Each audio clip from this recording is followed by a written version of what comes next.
Soy Abigail Mitchell, tengo 36 años, y el martes pasado estuve sentada en la última fila de la sala 7 del juzgado, viendo cómo se desarrollaba el juicio por fraude de mi hermana Diane. Durante años, mi familia le dijo a todos que yo era la fracasada, la hija decepcionante con un trabajo en el gobierno. Mientras la juez se preparaba para anunciar el veredicto, sus ojos recorrieron la sala y se detuvieron en mí. Su compostura se quebró. «Esperen, ¿usted es la gobernadora?», susurró, con el micrófono desafortunadamente aún encendido. Mis padres se quedaron boquiabiertos. La dulce justicia tiene un tiempo hermoso. Antes de continuar con esta historia de traición familiar y la venganza más inesperada, dime desde dónde estás viendo.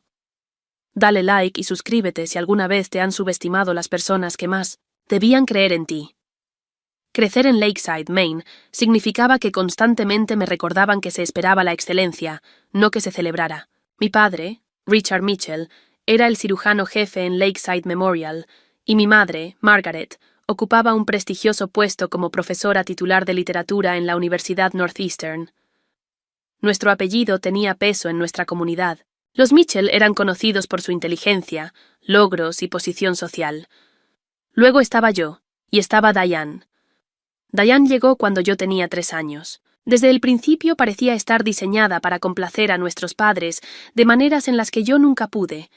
Era la bebé hermosa que casi nunca lloraba, la niña pequeña que hablaba en oraciones completas desde temprano, la estudiante primaria cuyos reportes con calificaciones perfectas y caligrafía impecable se exhibían prominentemente en nuestro refrigerador. «¿Por qué no puedes ser más como tu hermana?», se convirtió en la banda sonora de mi infancia. No es que estuviera fallando según los estándares normales. Mantenía promedios de B+, participaba en el club de debate y era voluntaria en 1906, el refugio local de animales. Pero en la casa de los Mitchell, el segundo lugar era prácticamente el último. «Abigail tiene potencial», dijo mi maestra de 4º grado a mis padres en una reunión. «Ella piensa diferente, más creativamente, ve conexiones que otros no ven». Esa noche, escuché la evaluación de mi madre. Ser diferente no es lo que te mete en Harvard. Mientras Diane sobresalía en la memorización y los exámenes estandarizados, yo me sentía atraída por los problemas comunitarios y la política local. A los 12 años, organicé una petición para salvar la biblioteca histórica del centro del pueblo de la demolición. Reuní más de 500 firmas y las presenté en una reunión municipal. «Fue lindo», dijo mi padre a sus colegas en una cena, a la que me permitieron asistir si ayudaba a servir el postre, un pequeño proyecto cívico para mantenerla ocupada. La biblioteca sigue en pie hoy, en parte gracias a ese lindo proyecto. El momento decisivo llegó a los 14 años. Una nueva chica, Heather Larson, se transfirió a nuestra escuela a mitad de año. Su ropa era de segunda mano, su almuerzo a menudo solo un sándwich, y un grupo de chicas populares la acosaba sin piedad. Un día en la cafetería las encontré rodeándola, mientras ella lloraba por las burlas sobre sus zapatos gastados. Todavía recuerdo haberme puesto entre ellas con una voz sorprendentemente firme. «Eso es suficiente». Una de las chicas, irónicamente hija del colega de hospital, de mi padre, se burló. «¿Y qué vas a hacer, Mitchell?» «Me sentaré con Heather todos los días y me aseguraré de que la directora Warner sepa exactamente quién es responsable si esto continúa». Esa tarde, Diane me encontró caminando sola a casa. «Mamá y papá se van a enojar mucho. Los Henderson vienen a cenar la próxima semana y ahora será incómodo porque amenazaste a Kimberly». «No amenacé a nadie. Solo hice lo correcto». Diane negó con la cabeza. «No importa tener la razón si te haces enemigos de las personas correctas. Eso es lo que siempre dice mamá». Esa noche, cuando intenté explicar lo que pasó en la cena, mi madre suspiró profundamente. «Abigail, hay maneras más inteligentes de manejar estas situaciones. Diane habría encontrado una solución diplomática». Diane asintió solemnemente, la hija perfecta que está de acuerdo con la sabiduría perfecta. Esa noche lloré hasta quedarme dormida, sin entender por qué defender a alguien podía estar mal. Fue mi primera verdadera lección de que en mi familia Las apariencias y las conexiones importaban más que los principios. A pesar de esto, seguí persiguiendo mis intereses en el servicio comunitario y el gobierno local. Creé un club de civismo en la escuela, fui voluntaria en la campaña para el Senado estatal y escribí un ensayo galardonado sobre la gobernanza municipal que fue publicado en el periódico local. Mis padres apenas lo notaron. El ensayo estuvo colgado en nuestro refrigerador exactamente 2 días antes de ser reemplazado por la carta de aceptación de Diane a un prestigioso programa de verano en Yale. La política es para gente que no puede hacer trabajo de verdad, dijo mi padre con desdén cuando mencioné que quería estudiar ciencias políticas. Doctores, abogados, profesores, esas son carreras reales con un impacto real. La ironía de que el alcalde de nuestro pueblo hubiera designado a mi padre para la junta del hospital, una conexión política que impulsó su carrera, le parecía completamente invisible. Cuando llegó el momento de prepararme para la universidad, el patrón ya estaba establecido. Yo era la decepción de la familia antes de siquiera haber tenido la oportunidad de fracasar de verdad en algo. Cuando llegaron las cartas de aceptación a la universidad, Diane y yo nos reunimos con nuestros padres en la sala. Mis manos temblaban ligeramente al abrir la mía primero. Cornell, Georgetown y Dartmouth habían dicho que sí, junto con el programa de honores de la Universidad de Maine con una beca parcial. Bien, dijo mi madre, apenas conteniendo la impaciencia. Compartí los resultados, dejando la beca para el final, sintiendo una chispa rara de esperanza de que pudieran estar orgullosos. Mi padre asintió secamente. Opciones decentes. Veamos qué obtuvo Diane. Diane, que aún era junior, había recibido aceptación anticipada a un programa especial de verano para estudiantes destacados en Princeton. Mis aceptaciones fueron inmediatamente olvidadas en medio del frenesí de felicitaciones y champán para mi hermana. Más tarde esa noche, mi padre vino a mi habitación. Tu madre y yo hemos hablado de finanzas. Podemos apoyar a Diane durante Princeton y probablemente la escuela de leyes después. Para ti, aclaró carraspeando. Creemos que la opción estatal tiene más sentido. Entendí el mensaje implícito. Estaban apostando por el hijo que creían que traería mayores beneficios. La beca ayuda, dije en voz baja. Sí, bueno, menos mal que la tienes. Ese otoño me inscribí en la Universidad de Maine mientras mis padres llevaban a Diane a recorridos por universidades de la Ivy League. Declaré una doble especialización en ciencias políticas y administración pública, decidida a forjar mi propio camino. Durante mi segundo año, conocí a la profesora Eleanor Reynolds, una ex senadora estatal que enseñaba políticas públicas. Después de obtener la mejor calificación en un análisis de políticas difícil, me pidió quedarme después de clase. «Tienes un don para ver el panorama general», dijo. «La mayoría de los estudiantes se pierden en detalles o teoría, pero tú entiendes cómo las políticas afectan a las personas reales. Por primera vez, alguien veía mi manera diferente de pensar como una fortaleza, no como un fracaso para ajustarme». La profesora Reynolds se convirtió en la mentora que necesitaba desesperadamente, animándome a postularme para pasantías competitivas y presentándome a sus contactos políticos. Mientras tanto, mi situación financiera se volvió precaria. El apoyo de mis padres disminuía a medida que aumentaban los logros de Diane. Cuando fue aceptada en la Facultad de Derecho de Harvard durante su último año, mi padre me llamó para informarme que estaban reasignando los recursos. «Necesitamos enfocarnos en los gastos de la escuela de leyes de Diane», explicó sin disculpas. «Tendrás que ingeniártelas para tu último año». Acepté 3 trabajos de medio tiempo. Asistente administrativa en el Departamento de Ciencias Políticas, turnos los fines de semana en un diner local y noches en la biblioteca del campus. Entre el trabajo y las clases, dormía unas 4 horas, por noche. Durante ese tiempo conseguí una pasantía en la legislatura estatal, gracias a la recomendación de la profesora Reynolds. El puesto no pagaba, pero ofrecía una experiencia invaluable. Ajusté mi horario de trabajo y clases para poder cumplir con ella, a menudo corriendo del edificio del Capitolio a mi turno en el diner sin tiempo para cambiarme la ropa profesional. Mi supervisor en la legislatura, el representante Thomas Graham, notó mi dedicación y análisis agudo. Cuando se abrió un puesto pagado en su equipo, me lo ofreció. Tienes una mente para las políticas y un corazón para el servicio público, dijo. Eso es una combinación rara, dijo. Llamé a mis padres con la primera buena noticia que les daba en años. Mi madre respondió. «Qué bien, Abigail», dijo distraídamente. «¿Supiste que Diane fue seleccionada para la revisión de leyes? Solo 5 estudiantes de primer año fueron elegidos. En la graduación recibí mi diploma con honores, una distinción que obtuve mientras trabajaba en 3 empleos. Mis padres asistieron, pero se fueron inmediatamente después de la ceremonia para asistir a una cena de celebración por Diane, que había aprobado sus exámenes de primer año de Derecho. Mi primer verdadero revés profesional llegó poco después de graduarme.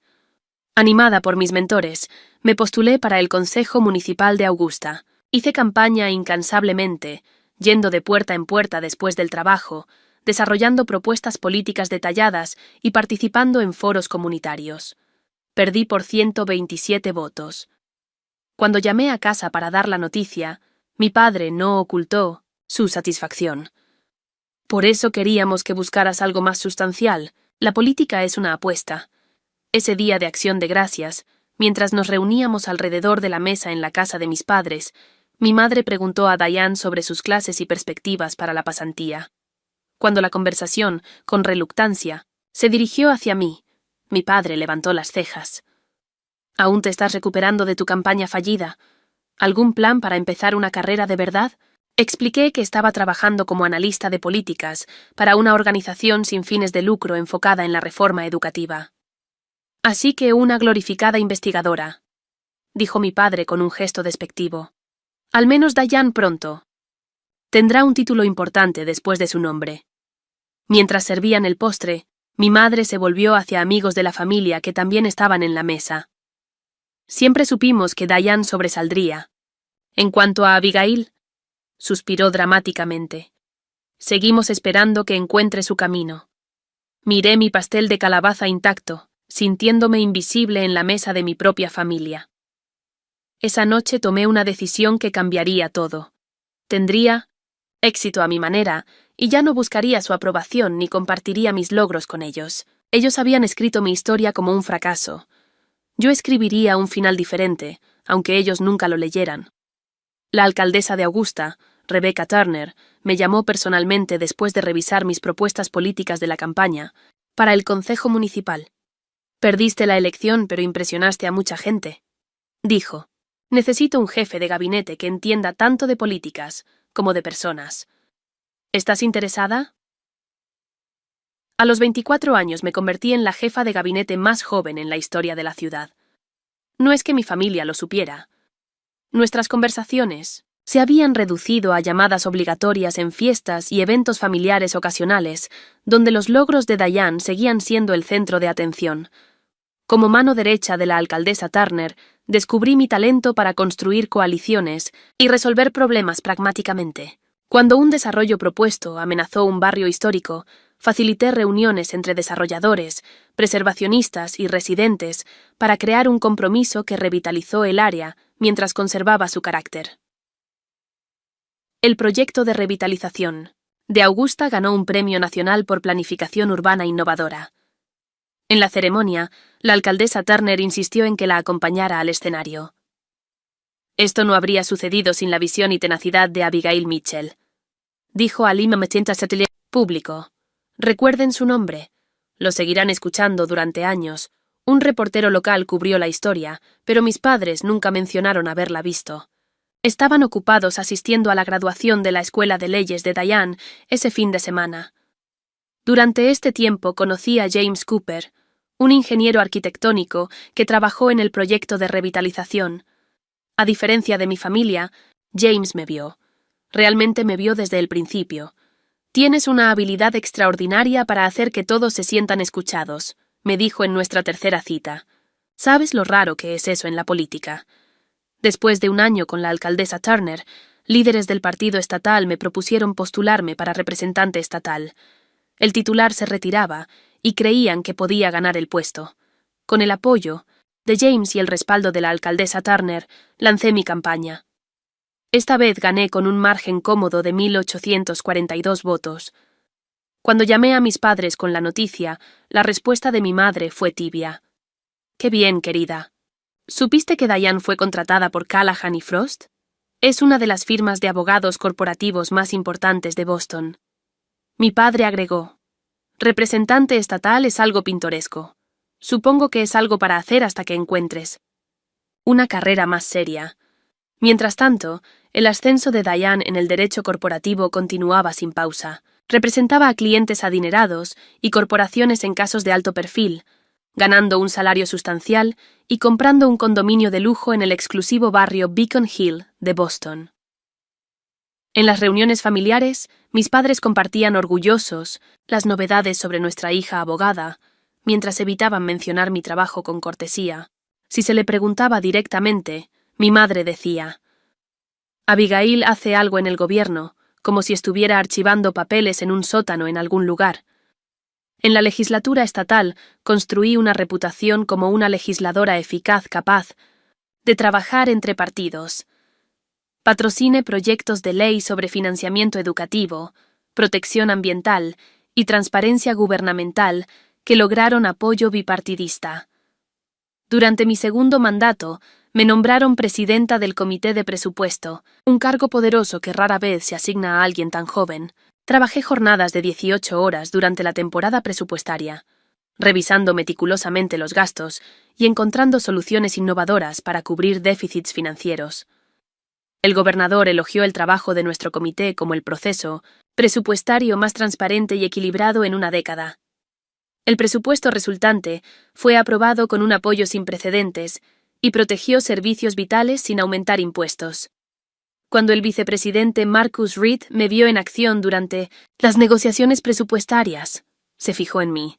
Después de una presentación particularmente efectiva, donde defendí el financiamiento para iniciativas de salud rural, se me acercó y dijo: «Representante Mitchell, necesito a alguien con tus habilidades en mi equipo. Mi director de políticas se va a jubilar y quiero que consideres el puesto».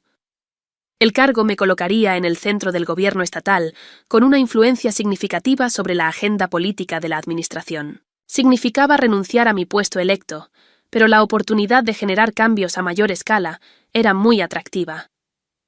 James y yo lo discutimos durante la cena en nuestro restaurante favorito, dijo él. «Has logrado mucho en la legislatura, pero veo lo emocionada que estás con esto. Tendrás un impacto más amplio». «Mi familia lo verá como que renuncio», respondí, dándome cuenta de que aún me importaba su opinión a pesar de todo. James tomó mi mano.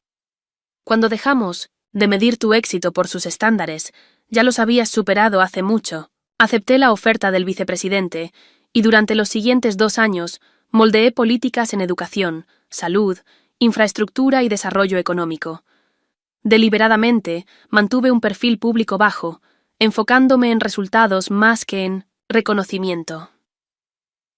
Mientras tanto, Diane se convirtió en socia de su firma, la más joven en la historia de la misma. Mis padres organizaron una celebración extravagante en su club campestre, invitando a familia extensa y amigos para brindar por su éxito. Me invitaron, pero no pude asistir debido a negociaciones presupuestarias. Cuando envié mis disculpas, mi madre respondió: «Mejor así.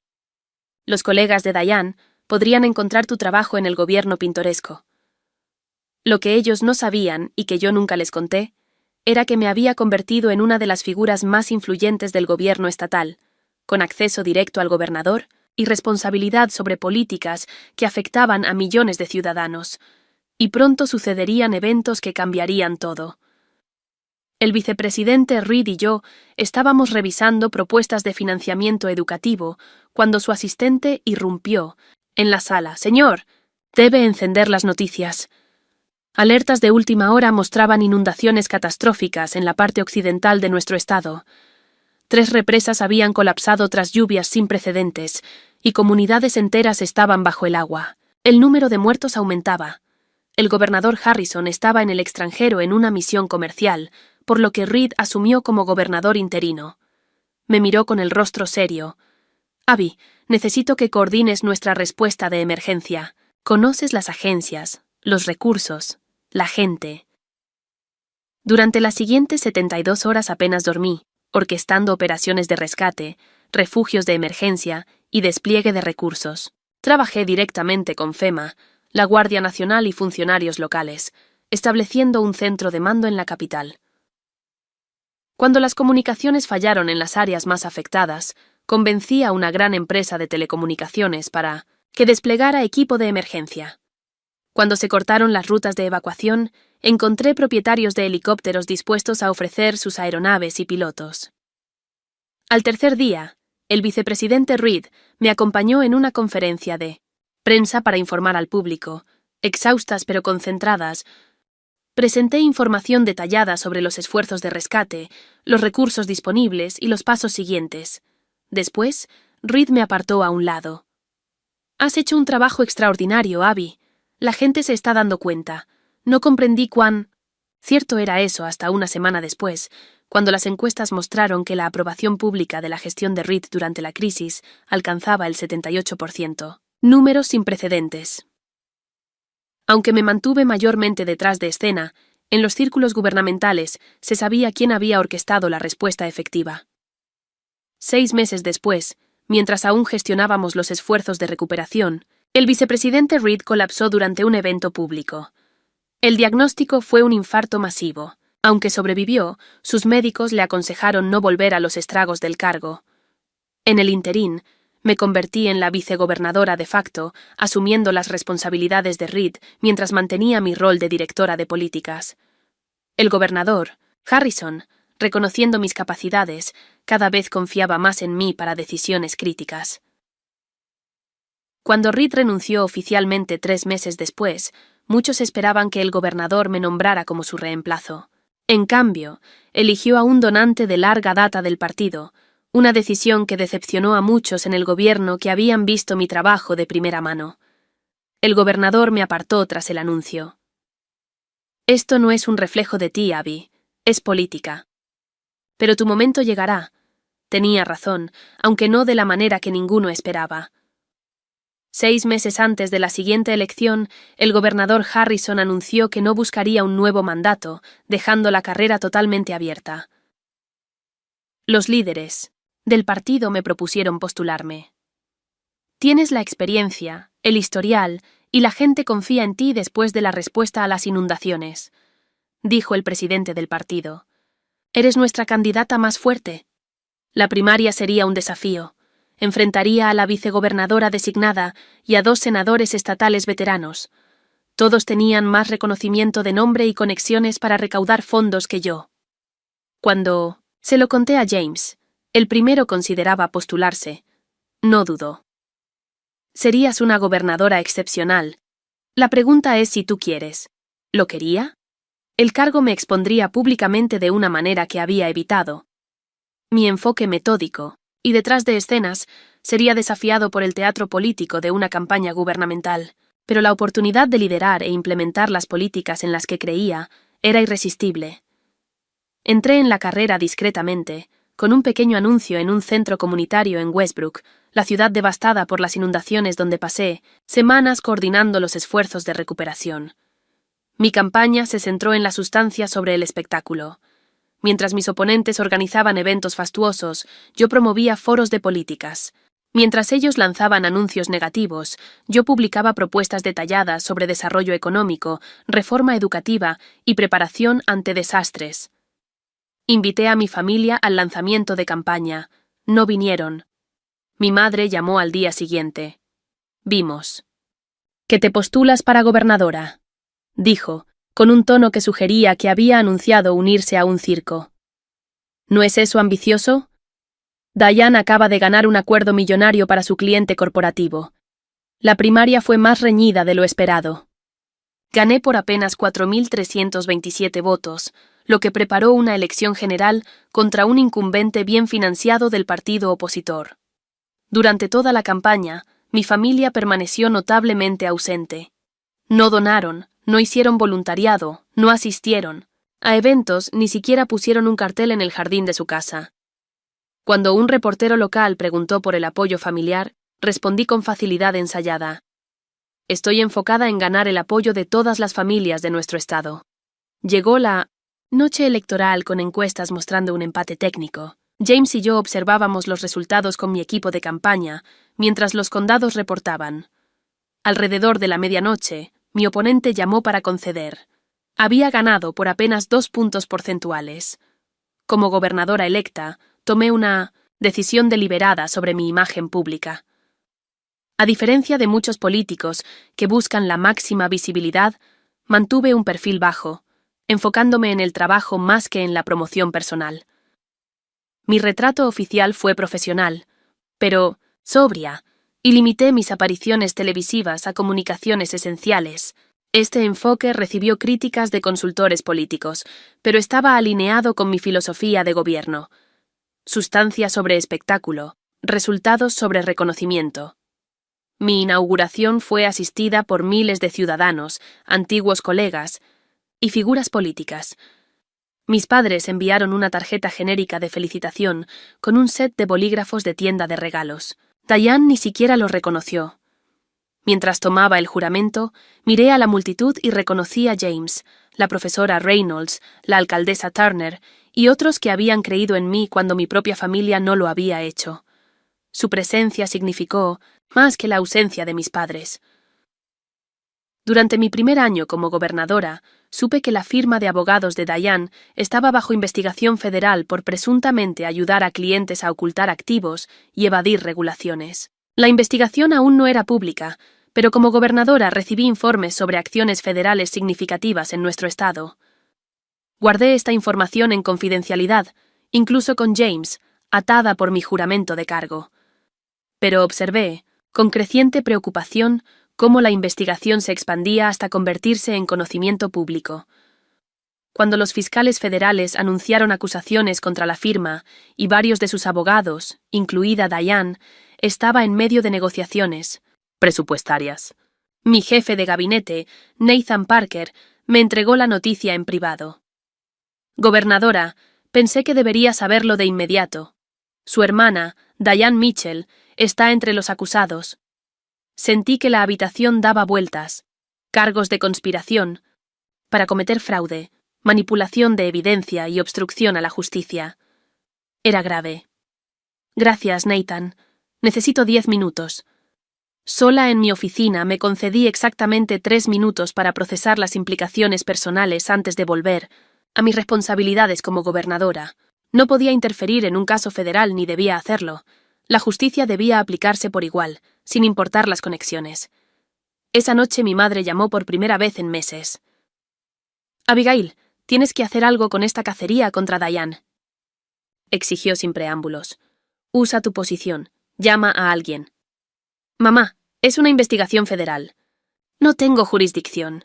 Y aunque la tuvieras, no me des esas tonterías burocráticas», interrumpió. «Finalmente tienes poder. Úsalo por tu familia». Mantuve la voz firme. «Juré hacer cumplir la ley. Eso aplica para todos, incluida la 1900 familia». «Siempre supe que le tenías celos», escupió mi madre antes de colgar. En las semanas siguientes, mientras el caso de Diane avanzaba hacia el juicio, mis padres dieron entrevistas presentándola como víctima de una fiscalía excesiva. Nunca mencionaron mi cargo, refiriéndose a mí solo como la hermana de Diane, en las raras ocasiones que aparecía.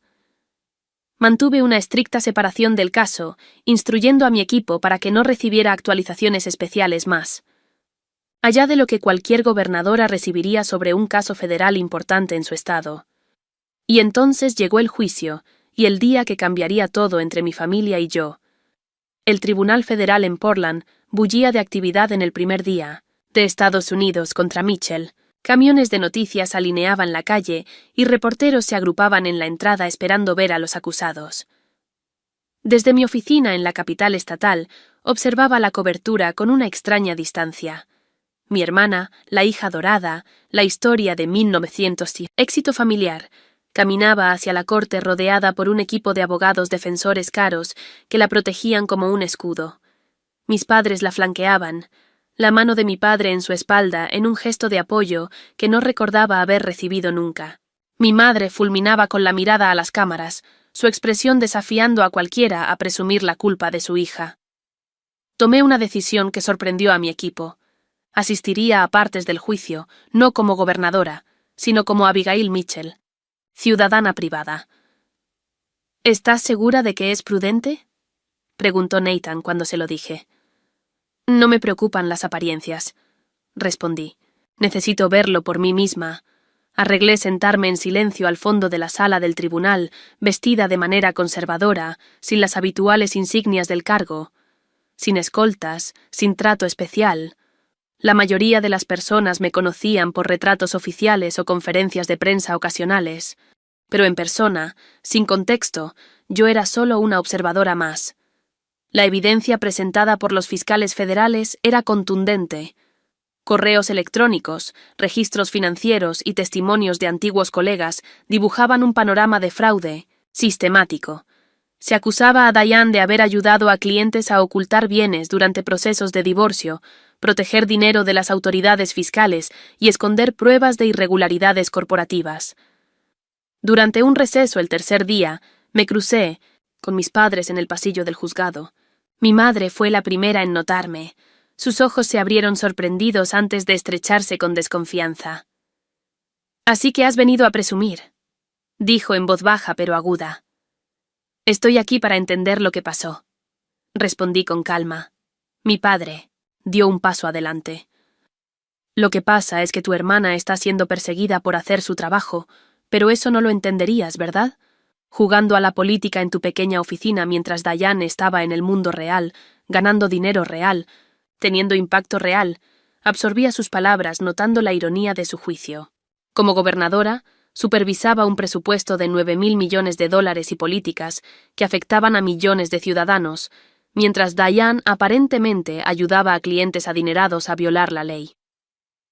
«La evidencia parece sustancial», dije, en voz baja. «La evidencia se puede manipular», replicó mi madre con brusquedad. «Podrías ayudar si quisieras. Haz una llamada. Usa tu influencia», insistió. «Eso sería ilegal», señalé. «Y está mal», se burló mi padre, siempre. «Tan moralista. Estamos hablando de tu hermana, ¿sí? Y la ley se aplica a ella como a todos los demás». Mientras hablábamos, noté que otros asistentes al juicio observaban nuestra interacción con interés, aunque nadie parecía reconocerme fuera de contexto. «Tu hermana te apoyó toda la vida», bufó mi madre, reescribiendo la historia con una facilidad asombrosa. «Y ahora que ella te necesita, te escondes detrás de reglas y regulaciones». Respiré profundo. ¿Cuándo exactamente me apoyó Diane? ¿Cuando les dijo que perdería el tiempo con el servicio comunitario? ¿Cuando se reía con papá de mi pintoresca carrera política? ¿Cuando se perdió mi inauguración por un fin de semana de spa? Antes de que pudieran responder, el alguacil anunció que se reanudaba la audiencia. Mi padre se inclinó hacia mí al pasar. «Siempre la víctima», murmuró. «Mientras tú te compadecías de ti misma, Diane lograba algo significativo». En la sala, volví a mi asiento en la última fila. Diane miró a su alrededor al entrar. Sus ojos pasaron sobre mí sin reconocerme antes de tomar su lugar en la mesa de la defensa. A medida que continuaba el testimonio, el alcance de las irregularidades se volvió más claro. Diane había sido una pieza clave en un esquema que había costado millones a clientes, cónyuges, socios comerciales y al gobierno. La evidencia no solo era sustancial, era abrumadora. Durante la presentación de la defensa, Diane subió al estrado. Bajo el interrogatorio de su abogado, se presentó como una defensora dedicada que quizás fue demasiado celosa, pero nunca criminal. Habló de su educación prestigiosa, su compromiso con los clientes y el legado de excelencia de su familia. «Me criaron para tener éxito», testificó con la voz quebrada de forma calculada. «Mis padres nos enseñaron que los resultados importan. Quizás tomé esa lección demasiado en serio. Vi a mis padres asentir en la primera fila, creyendo completamente en esta narrativa de presión familiar que creó a una abogada demasiado celosa. Era una estrategia de defensa astuta y una completa distorsión de nuestra infancia.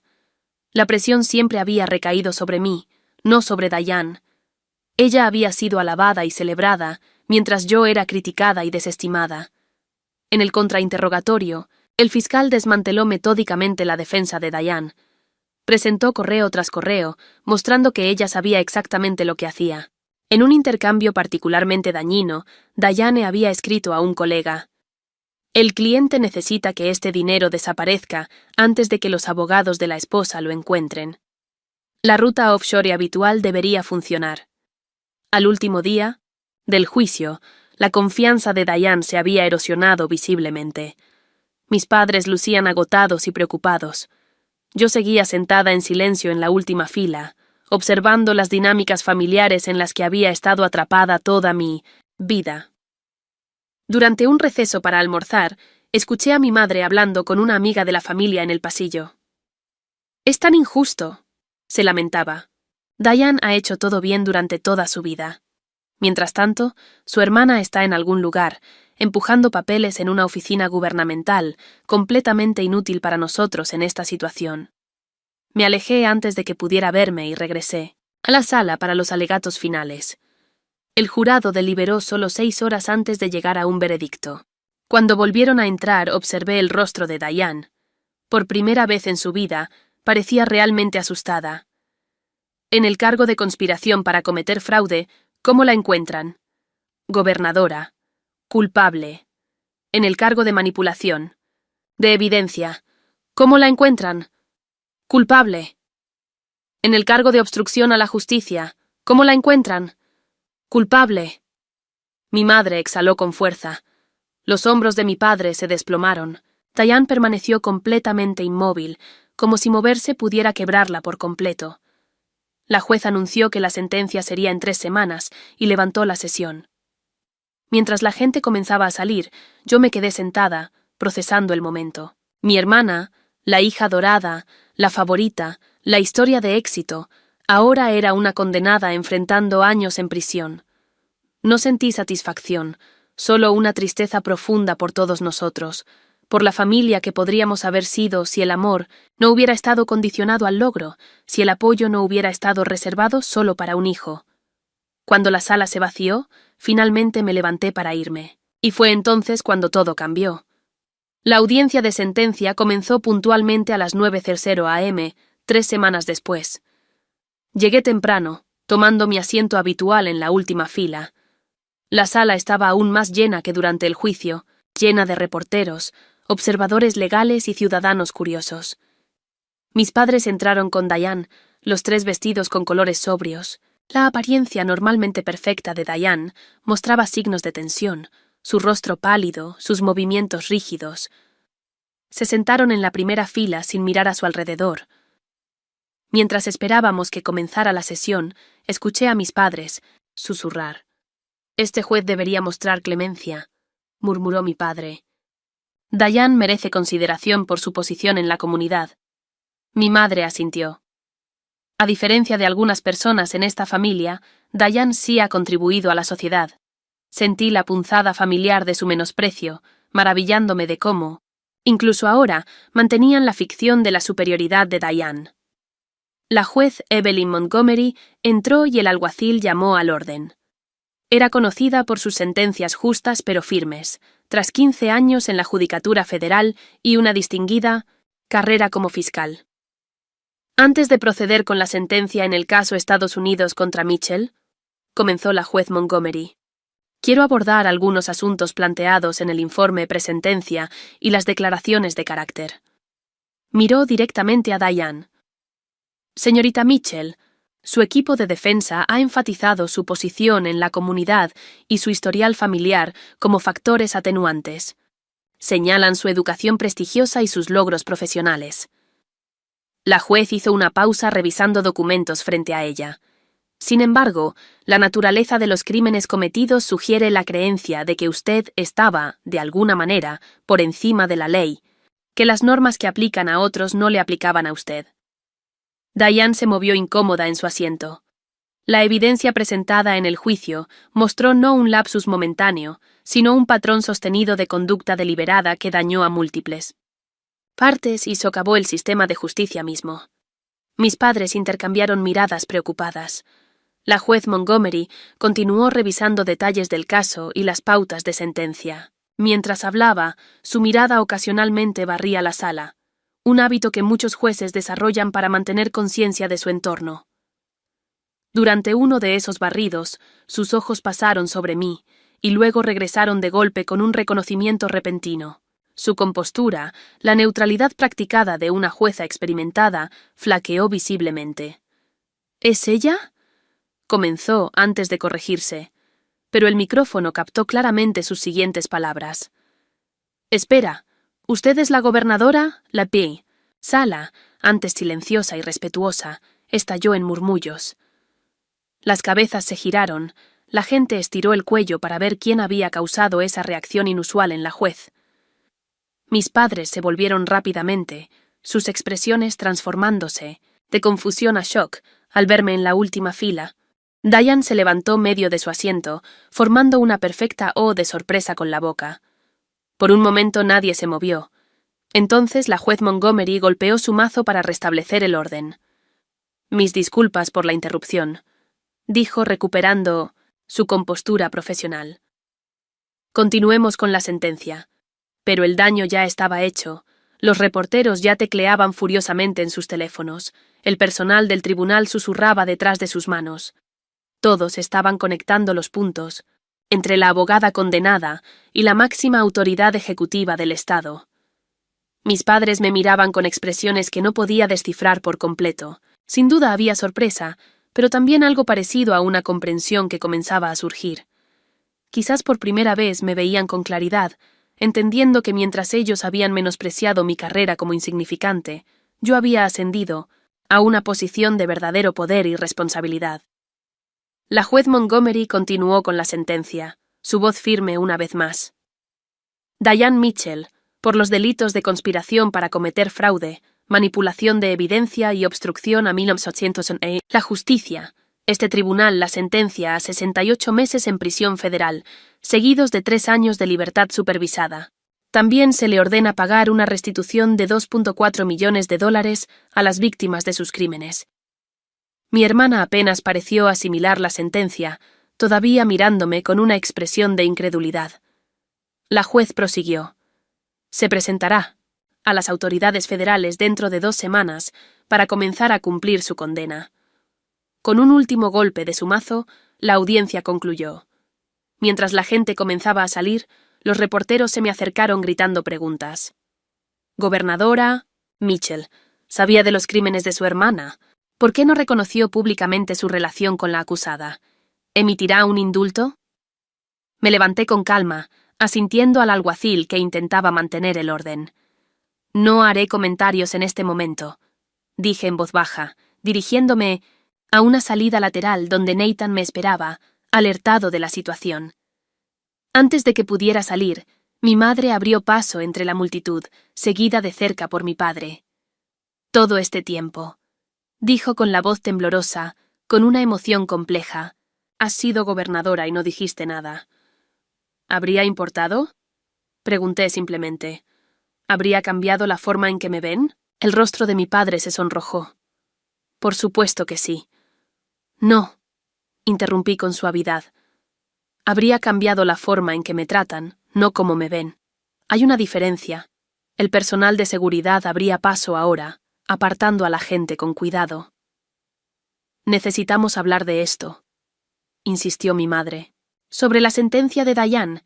Seguro que ahora puedes». Negué con la cabeza. «El sistema de justicia funcionó como debe.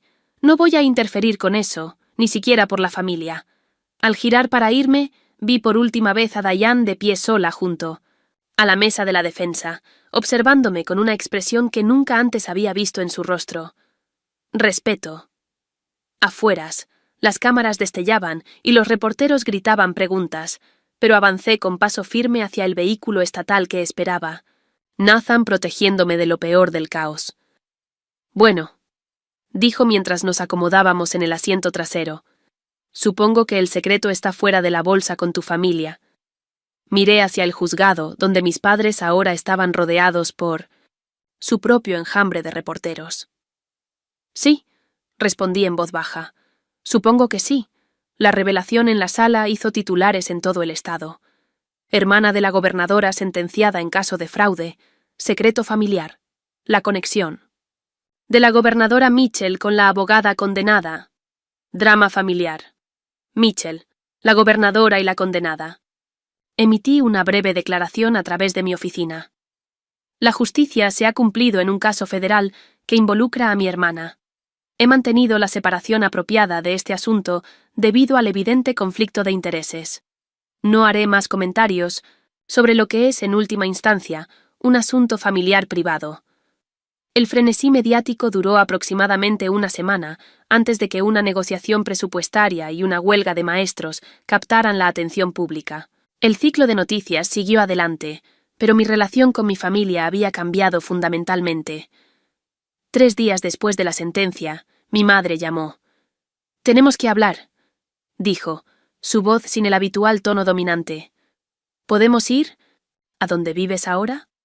Le di la dirección de la residencia oficial de la gobernadora, una casa histórica que ha albergado a los gobernadores estatales por más de un siglo. «Oh», dijo suavemente. No me había dado cuenta. A la noche siguiente, mis padres llegaron a la residencia visiblemente incómodos, mientras el personal de seguridad verificaba sus identidades y los escoltaba al interior. Parecían más pequeños de alguna manera, disminuidos por la grandeza de la casa y la realidad de mi posición. Los recibí en la sala formal donde había recibido a dignatarios extranjeros y líderes empresariales. James estaba a mi lado, su presencia un consuelo constante. «Este es James Cooper, mi pareja», dije haciendo las presentaciones. «James, estos son mis padres, Richard y Margaret Mitchell». Mi padre extendió la mano mecánicamente. «¿Cuánto tiempo llevan?» 6 años», respondió James amablemente. «He escuchado mucho de ambos». Cayó un silencio incómodo. No les ofrecí mostrarles la residencia ni intenté aliviar su incomodidad con charlas triviales. Finalmente, mi madre habló. «¿Por qué? ¿No nos dijiste que eras gobernadora?» Consideré la pregunta con cuidado. ¿Me habrían creído o habrían encontrado la forma de minimizarlo, de explicar por qué no era realmente un logro? Eso no es justo. ¿No lo es?, protestó mi padre. Con frecuencia, hice un gesto para que se sentaran. Cuando fui elegida para la legislatura estatal, lo llamaron pintoresco. Cuando me nombraron presidenta del comité de presupuesto, ni siquiera lo reconocieron. ¿En qué momento mis logros habrían sido suficientes para que me vieran como exitosa? Los ojos de mi madre se llenaron de lágrimas, genuinas, no la emoción fingida que solía mostrar. «Siempre quisimos lo mejor para ti». «No», corregí suavemente. «Ustedes querían lo mejor para su imagen de la familia. No son lo mismo». Mi padre se movió incómodo. «Necesitamos hablar de la situación de Diane. Seguro que ahora entiendes que la familia debe ser lo primero». «Entiendo mi juramento de cargo», respondí. «Juré cumplir la ley por igual para todos los ciudadanos. Crear excepciones especiales para la familia violaría ese juramento. Pero Diane cometió delitos graves», continué. «Múltiples delitos durante años que dañaron a personas reales. La sentencia fue justa, incluso indulgente según las pautas». Mi madre se secó los ojos. «¿Es tu hermana?» «Sí, lo es, y la amo, pero amar no significa permitir actos ilícitos ni proteger a las personas de las consecuencias de sus acciones». Después de que se fueron, James me abrazó. «¿Estás bien?» «Creo que sí», dije, sorprendida de que fuera cierto. Por primera vez les hablé como iguales, como adultos, no como la hija decepcionante buscando aprobación. 2 días antes de que Diane debiera ingresar a prisión, pidió verme. Nos encontramos en un café tranquilo fuera de la ciudad, lejos de reporteros y curiosos. Lucía diferente, quizás humillada. El barniz de abogada corporativa impecable se había quebrado, revelando algo más humano debajo. «Casi no te reconocí en el tribunal», dijo después de que pedimos café. «Has cambiado». «No mucho», respondí. «Soy la misma persona que siempre he sido, solo que nunca me viste con claridad». Asintió lentamente. «Mamá y papá están lidiando con todo. Tu cargo, mi condena. Es como si todo su mundo se hubiera derrumbado. Crearon una narrativa donde tú eras la historia de éxito y yo la decepción. La realidad no cooperó con esa narrativa», dije. Diane miró su café. Yo también la creí, su versión del éxito. Títulos prestigiosos, altos salarios, estatus social. Nunca cuestioné si eso realmente me hacía feliz. ¿Y lo hacía? Pregunté. Se rió con humor. Mañana voy a prisión. ¿Qué crees tú? Nos quedamos en silencio un momento antes de que ella hablara de nuevo. Leí sobre tu respuesta a las inundaciones y tu proyecto de reforma educativa, los perfiles sobre ti en el cargo. Has hecho cosas notables. Que ese reconocimiento viniera de Diane significó un momento monumental. Lo siento, dijo de repente, por cómo te traté, por creer que de alguna manera era mejor porque seguí el camino que ellos trazaron. Extendí la mano a través de la mesa y tomé la suya. Yo también lo siento, por haber perdido tantos años en una competencia que nunca debió existir. ¿Lo harás? Vaciló. ¿Me escribirás mientras esté adentro? Por supuesto, prometí. Y me aseguraré de que tengas acceso a programas educativos. El sistema correccional debería enfocarse en la rehabilitación, no solo en el castigo. Ella sonrió. Riley, la gobernadora Mitchell interesándose personalmente en la reforma penitenciaria. Solo una hermana que se mantiene en contacto. Corregí. Los cambios en las políticas beneficiarán a todos en el sistema, no solo a ti.